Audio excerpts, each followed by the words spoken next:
Kumusta? At maligayang pagdating sa Revealing Revelation, ang channel ng propesiya ng Biblia na tumutugon sa kaibuturan ng mga misteryo ng propesiya. Ako si Alan Dubre, and kung natutunan ka sa aming mga turo, huwag kalimutang mag-like, share at mag-subscribe. At huwag kalimutan, sa kahon ng description sa ilalim ng bawat turo, mayroon kaming 10 karagdagang pagsasalin ng wika para mas madaling ibahagi sa pamilya at mga kaibigan sa buong mundo. Gayunpaman, may magandang balita kami, isang mabilis na balita na tutugma sa ating natalakay sa ilang balita na ang nakalipas, ang Kabanata 12 ng Pahayag. Ngunit sa pagkakataong ito, hindi lamang tungkol sa pre-trib at mid-trib na matatagpuan dito, kundi ang buong kwento, isang malaking pangkalahatang ideya ng katapusan ng mga araw ay isiniwalat sa isang kabanata ng Pahayag. 12. Simulan na natin at ipapakita ko sa iyo ang tinutukoy ko. Magsisimula tayo rito sa Apocalypse 12:2. Sinasabi ni Tinaman, at siya'y nagdadalang tao, sumigaw, nagdaramdam sa panganganak, quit at na ang ibig sabihin ay hiwalay bilang karagdagan sa at nahihirapang manganak. Ngayon, noong 2017, ika-8 ng Setyembre, ito ang simula ng mga misteryo ng propesiya na inihayag sa akin. Binago nito ang buhay ko at dito nagsimula ang takbo ng ministeryong ito na nagsimula 8 taon na ang nakalilipas sa aming pangunahing channel na tinatawag na Ministry Revealed.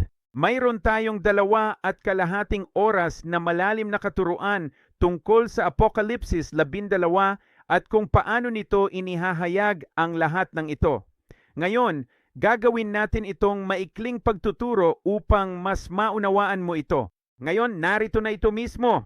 Sa versikulo 2, kung saan nagsimula ang lahat, siya'y nagdadalang tao at sumigaw dahil sa matinding hirap sa panganganak. Bueno, sa Isaiah 66:7, pakinggan ninyo ang sinasabi nito. Bago siya nagdamdam, siya'y nanganak. Nakita mo ba yon? Bago siya magdamdam? At sinasabi nito, at siya'y nagdadalang tao at sumigaw na nagdaramdam. Kaya bago ang panganganak, siya'y nanganak. Iyan ang misteryo ng pre-trib. Ang pre-trib ay ang bago ang paghihirap. At iyon ay ilang sandali pagkatapos ng talata 1 hanggang talata 2 kung saan ang pre-trib ay ang paglaho. Kunin na ang nobya bago ang tribo. At saka sinasabi nito, panoorin ito.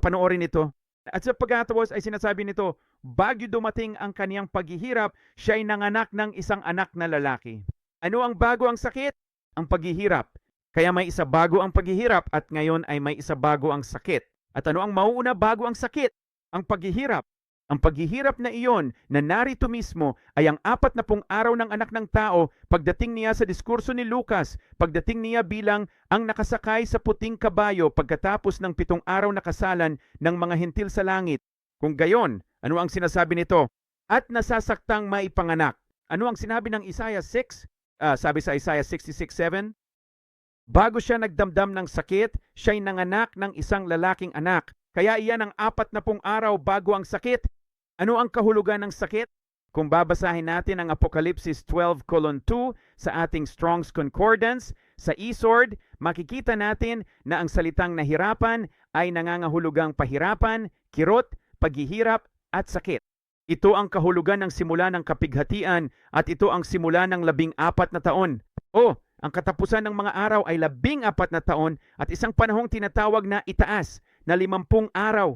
Kung sinusubaybayan mo ang ministeryong ito, maiintindihan mo na ang Mateo, Marcos, Lucas, sa huli ay Lucas, Marcos, Mateo, pre-trib, mid-trib, post-trib. Ito ang lahat ng nabanggit na bahagi hanggang sa masaktan na siyang simula ng 14 na taon sa pagsakay sa kabayong pula. Ngayon, panoorin kung ano ang susunod na mangyayari. Ituloy natin. Pahayag 12:3. Lumitaw ang malaking pulang dragon na may 7 ulo at 10 sungay. Bueno, nangyayari ito sa Apokalipsis 13 nang makuha ng halimaw ang kanyang kapangyarihan at autoridad nang simulan niya ang kanyang 42 buwan bilang halimaw ng katapusan ng mga araw. Makikita natin na ibinigay sa kanya ng dragon ang kanyang kapangyarihan, ang kanyang luklukan at ang kanyang autoridad. Ito ay sa pagtatapos ng 2 digmaang pandaigdig o 3 digmaang pandaigdig na magsisimula sa 14 na taon sa panahon ng paghihirap at magtatapos pagkalipas ng mga 2.5 taon ng kapighatian kapag lumitaw ang tanda ng dragon at ibinigay sa halimaw ang kanyang autoridad. Ang magsisimula na diyan ang 42 buwan. Sa katapusan ng 42 buwang iyon, pupunta tayo sa Apokalipsis 12:5 at tingnan mo kung ano ang mangyayari. At siya ay nanganak ng isang batang lalaki na siyang mamamahala sa lahat ng mga bansa na may tungkod na bakal. Sa Apokalipsis 6, sa katapusan ng ika-6 na tatak ng ika-6 na taon, lahat ay natataranta. Ang mga bato at bundok ay nahuhulog at nagkukubli sa atin sa nakaupo sa trono at sa puot ng kordero, sapagkat ang dakilang araw ng kaniyang puot ay dumating na. Ano pa ang nakikita natin? Sa Marcos 13, sinasabi sa talata 25 na ang mga bituin sa langit ay mga lalaglag at ang mga kapangyarihan sa langit ay mayayanig at makikita nila ang pagparito ng anak ng tao sa mga alapaap. Ito siya na darating sa dulo ng ika-6 na tatak.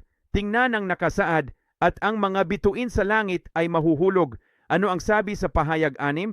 Sabi sa talata 13 sa pahayag 6, at ang mga bituin sa langit ay nangahulog sa lupa gaya ng puno ng igos na nalalaglag ang kaniyang mga bungang bubot. Kita mo, pareho lang ang timing.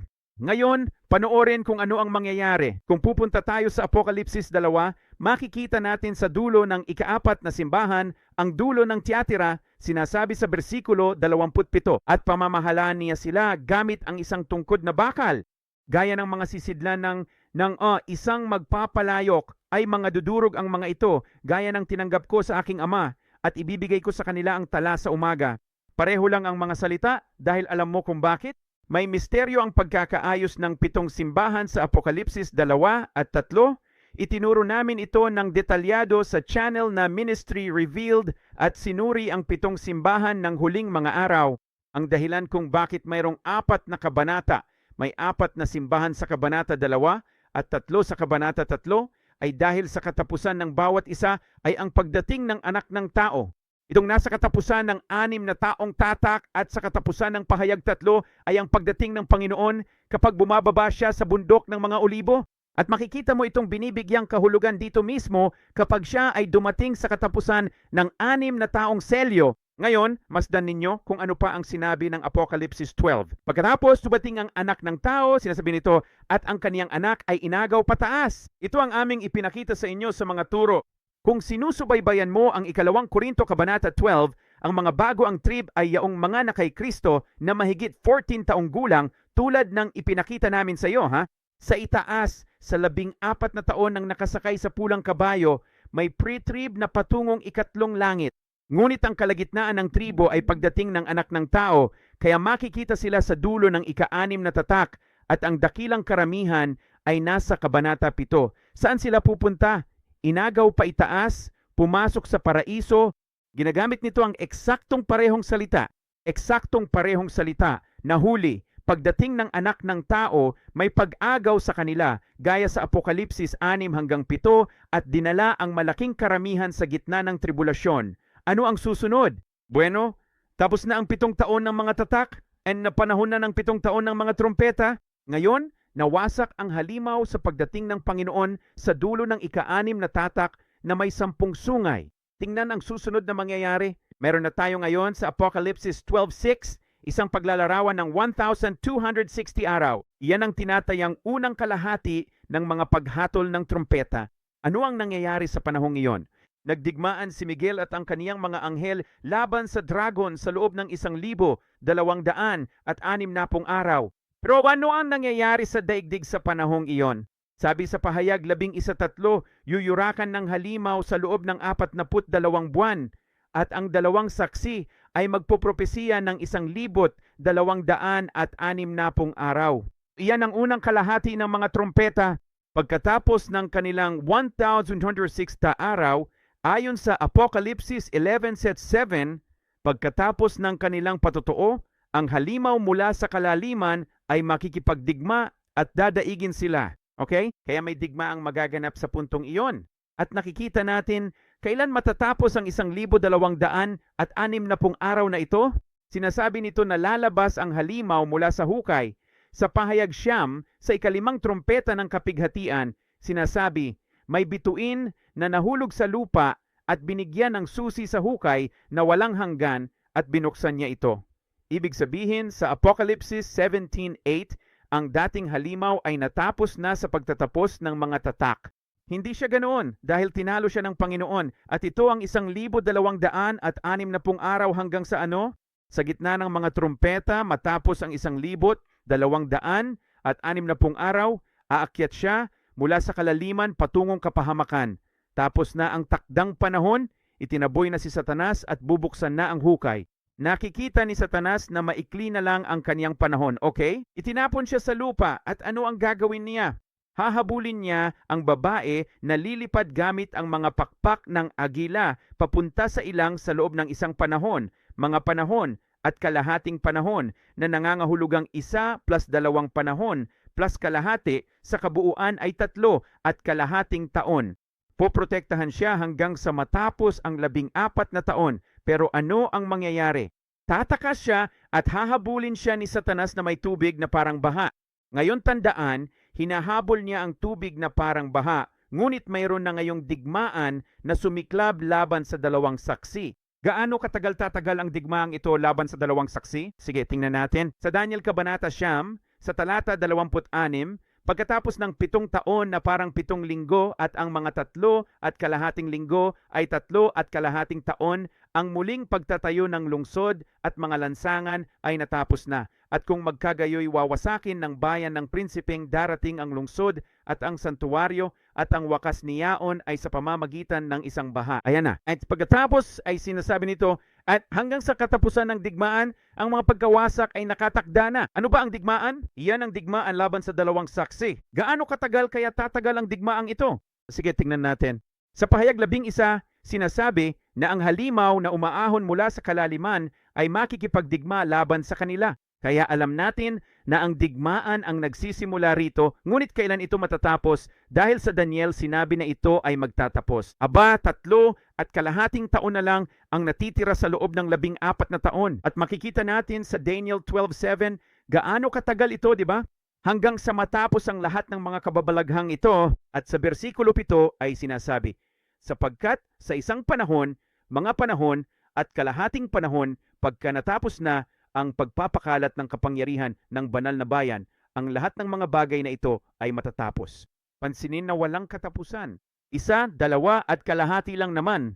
2 at kalahating taon ang haba ng magiging panahon ng halimaw ni Satanas at ng bulaang propeta sa huling 3 at kalahating taon hanggang ano? Tapos na ang lahat ng bagay. Kailan ito matatapos? Sa pahayag 10:7, sinasabi nito, ngunit sa mga araw ng tinig ng ikapitong anghel, pagka siya'y magpapasimulang humihip, ay matatapos na ang hiwaga ng Diyos. Bakit? Dahil magaganap yon sa simula ng 14 na taon. 1 taon na lang ang natitira, babalik na ang Panginoon pababa sa bundok ng mga olibo. Matatapos din ang misteryo. At sa Daniel 9:27, nagkataon lamang na pinagtitibay niya ang isang tipan sa marami dahil gumawa siya ng tipan sa dulo ng mga tatak. Pinagtitibay niya ngayon ang kanyang tipan para sa huling taon na yon dahil bumaba na siya ng nakababa sa bundok ng mga olibo. At nakikita natin ito rito mismo sa Zacarias Kabanata 14 sa araw ng Panginoon kapag siya ay dumating at nakatayong nakayuko sa bundok ng mga olibo. Ano ang gagawin niya? Magiging panahon na ng mahusay na pisaan ng alak. Ito ang pahayag Kabanata 19 sa pisaan ng ubas ng puot ng Diyos. Ito ang panahon kung kailan niya lilipulin ang lahat ng mga kalaban sa paligid. At gaano katagal ito aabutin? Bueno, magsisimula ito sa ikapitong trumpeta sa simula ng 14 na taon at makikita natin ito sa Mateo Kabanata 24. At susuguin niya ang kaniyang mga anghel na may malakas na tunog ng trumpeta. Siyempre, iyan ang tunog ng ikapitong trumpeta at nakikita natin ito sa Apokalipsis Kabanata 11 kung kailan ang lahat ng bagay ay magiging sa Panginoon at ito ang panahon ng puot ng Panginoong Diyos na makapangyarihan sa lahat na siyang dakilang pisaan ng ubas. Sa Mateo Kabanata 24, sinasabi nito sa atin na ang panahong ito ay magiging katulad noong mga araw ni Noe. Alam mo ba na ang mga araw ni Noe, ang huling 14 na taon na ito ay kumakatawan sa mga araw ni Noe at ang mga araw ni Noe ay nagsimula sa 2 buwan, 17 araw. Nagtapos ito sa 2 buwan, 27 araw. Kaya't ito ay 1 taon at 10 araw ang haba. Alam mo ba kung bakit malakas yan? Dahil sa Levitico 25, ang ika-49 na taon, kung saan ang ika-14 na taon ng kapighatian ay ang ika-49 na taon, ang isang taon na iyon, ang huling taon na iyon ay 1 taon at 10 araw ang haba, dahil sa ika-10 araw ay ang pagtunog ng shofar ng jubileo. At kapag ang huling trompeta ay hinipan, kapag ang huling taon at 10 araw ay natapos na, ang panahon, mga panahon at kalahating panahon ay matatapos na, at sila ay babalik mula sa ilang at tatanggap ng kanilang bahagi. Mga kapatid, ito ang pagbubunyag ng katapusan ng mga araw sa isang kabanata. Pagpalain ka ng Diyos. Paalam muna.